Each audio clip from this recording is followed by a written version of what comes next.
The principle in neuroscience says that nerve cells that fire together wire together.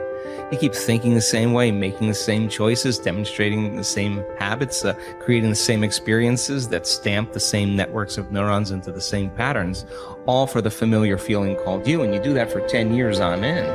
You're going to begin to hardwire certain patterns in your brain that becomes your identity. And by the time we're 35 years old, it kind of becomes fixed, right? And psychology used to say that you can't change that, but we now know that you can.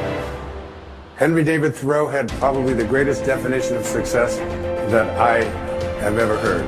He said, if you advance confidently in the direction of your own dreams and endeavor to live the life which you have imagined, you will meet with a success unexpected in common hours.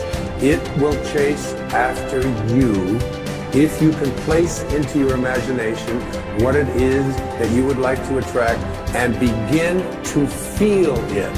That which you feel yourself to be, you are. And you are given that which you are. So assume the feeling that would be yours were you already in possession of your wish. And your wish must be realized.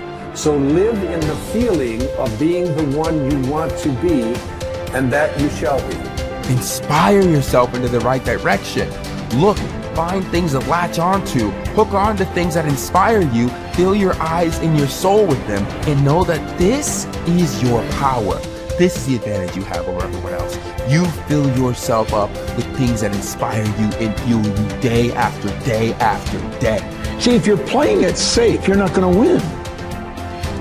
If you're playing it safe, like that old saying, you know, you were taught when you're a little girl, better to be safe than sorry. Well, that's a bunch of crap. It's not better to be safe than sorry. It's by trying things that you figure out how far you can go. You got to get outside the box.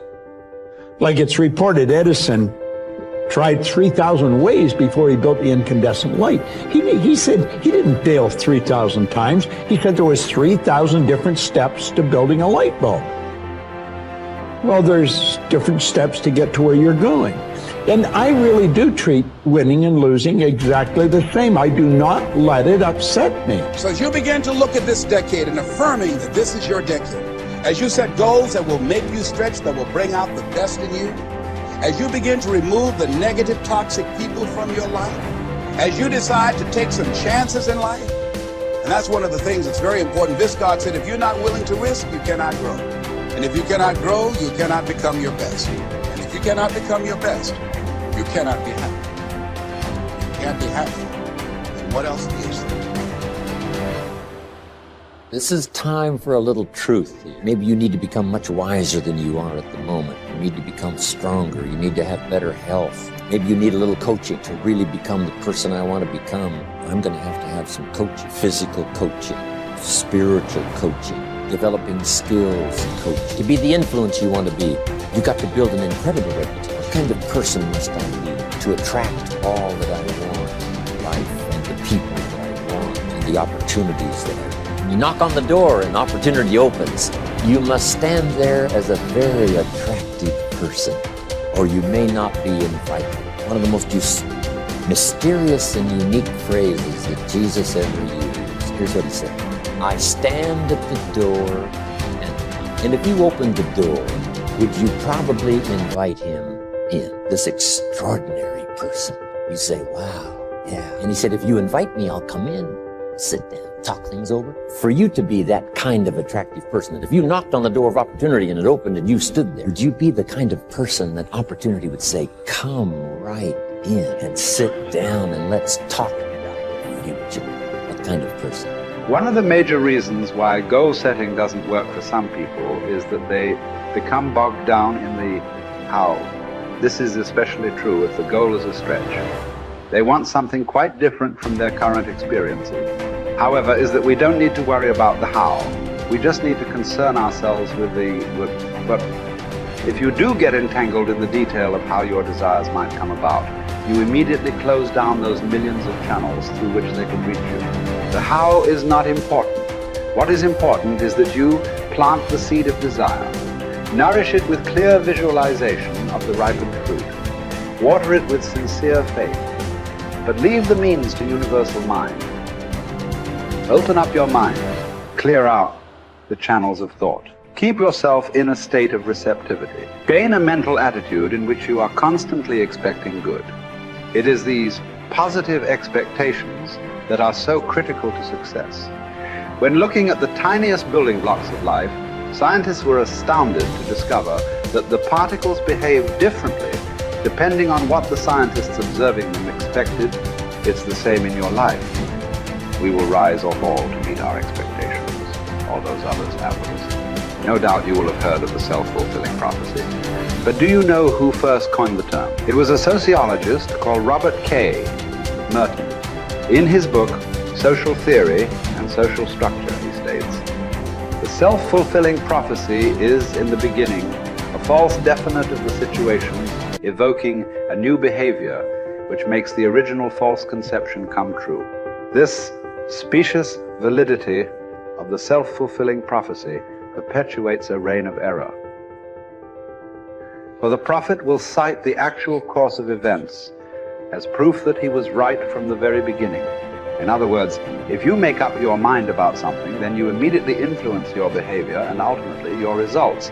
Whether your assumption is true or not is irrelevant, because the belief that it is will alter your behavior to bring about a reign of error that vindicates your initial assumption. So, forget about the how. Collier reminds us, your part is to impress upon mind your need, your earnest desire, your boundless belief in the resources, and the willingness of universal mind to help you. In other words, expect the best and it will do the rest. So you have to constantly pour energy into your own life to make sure that you're making progress to your goals if you're going to eventually achieve success. And the only way that you're going to be able to do that is to have a growth mindset. Now, really simply, a growth mindset is that you believe that your talent and intelligence are not fixed traits, that you can get better at something as you put time and energy into getting better at that thing. It's what I call the only belief that matters. The only belief that matters is that by applying time and energy into something, you will actually get better at it. Now, once you believe that, everything in your life downstream of that gets better, because now you know, oh, I messed up at this thing, I suck at that thing, the world is trying to stop me from doing that thing, the world is effective at stopping me from doing that thing. Oh, word? All I need to do is go and get better and I can outperform people. As Kobe Bryant said, and this has become my favorite quote in the world, boos don't block dunks. Now, what did he mean by that?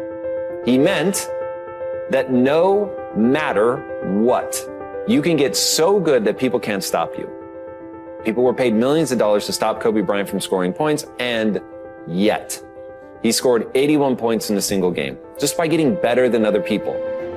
Getting better than other people requires you to have a growth mindset. That's the growth part. You're going to get better so that when you fail, and you will fail over and over and over and over and over and over and over again, and it's going to be embarrassing and it's going to hurt and all that, but when you fail, if you believe, oh, failing means that I'm a failure because my talent and intelligence are fixed traits, there's nothing I can do to get better, you will stop. Why wouldn't you? It's the only thing that makes sense. But if, on the other hand, you believe that, oh, I can get better at this. I'm not good enough yet, but I can get good enough by applying time and energy into getting better.